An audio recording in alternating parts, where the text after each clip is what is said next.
Olá meus amigos, tudo bem? Aqui quem fala é Gustavo Eugênio do CGE Consultoria. No vídeo de hoje nós falaremos sobre diferenças entre intervalo intrajornada e intervalo interjornada. Mas antes, gostaria de pedir que vocês se inscrevam no nosso canal, teçam algum comentário interessante sobre essa matéria e caso vocês queiram outros assuntos, coloquem aqui, por favor. Vejam bem, meus amigos, existe uma grande diferença entre intervalo intrajornada e intervalo interjornada. O motivo do vídeo de hoje é que esses dois temas são muito importantes, seja no dia a dia da prática trabalhista de audiências, tanto para o autor quanto para o réu, seja na prova da AB, nas provas de concurso público. É um tema básico, mas cai toda hora em concurso público e na prova da OAB. E como eu falei para vocês, todos os dias o judiciário trabalhista se depara com pedido de intervalo intrajornada ou intervalo interjornada, ou por que não, às vezes na mesma ação, os dois pedidos. O primeiro, intervalo intrajornada. O que quer dizer intra? É dentro da jornada.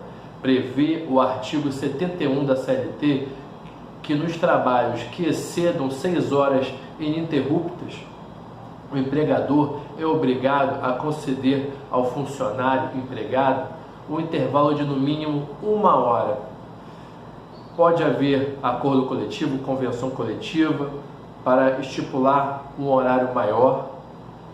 A lei prevê o horário mínimo. Não pode ter um horário menor de 1 hora.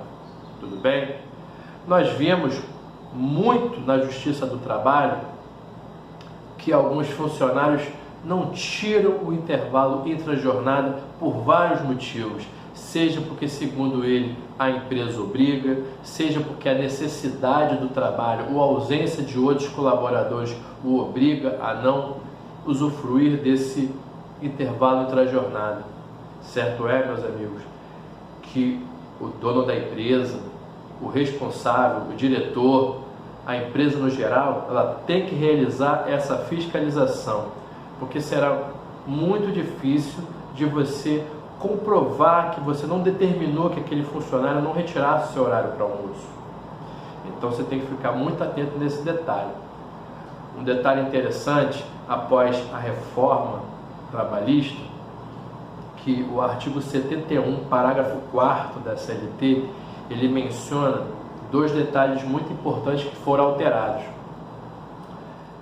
Pois bem, os detalhes são os seguintes.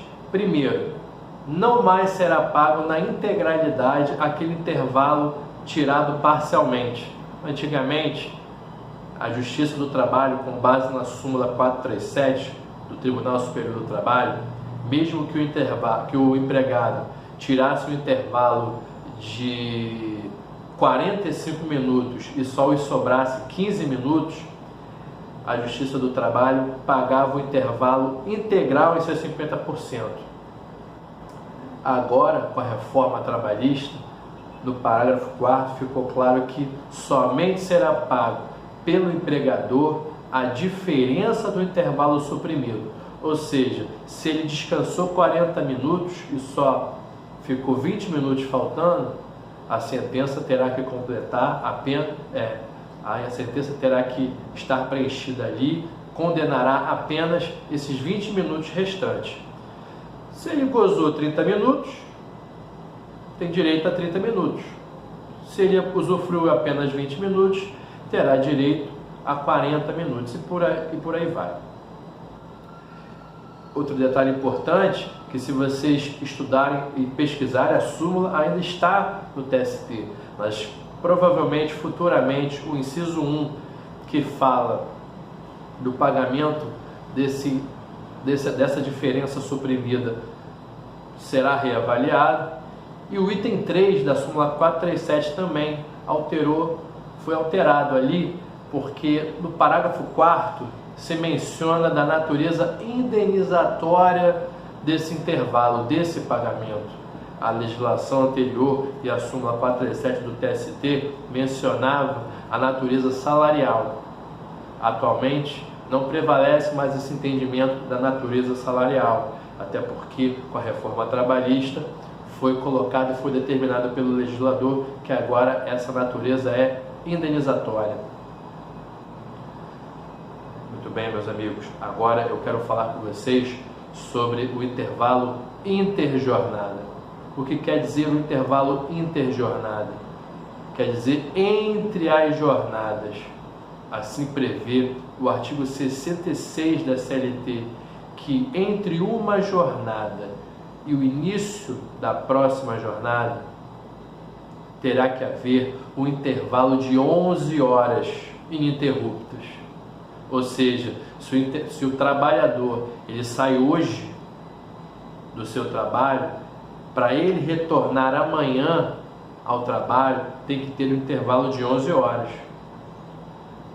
Pois bem, meus amigos, é só vocês calcularem de forma simples. Se o trabalhador fez uma hora extra, saiu meia-noite do trabalho dele e chegou 7, 8 horas da manhã do dia seguinte, com certeza não vai bater esse horário de 11 horas. Então a empresa também tem que fiscalizar o horário de horário extraordinário, se ele vai sair mais tarde, se por algum motivo ou necessidade da empresa ele vai chegar mais cedo. Tem que estar ciente que esse intervalo de 11 horas ele jamais poderá ser suprimido, sob pena de pagá-lo, caso seja comprovado, certamente, na Justiça do Trabalho. Tudo bem, meus amigos? Eu espero que tenha sido claro nas minhas informações, espero que vocês tenham gostado desses temas e até a próxima!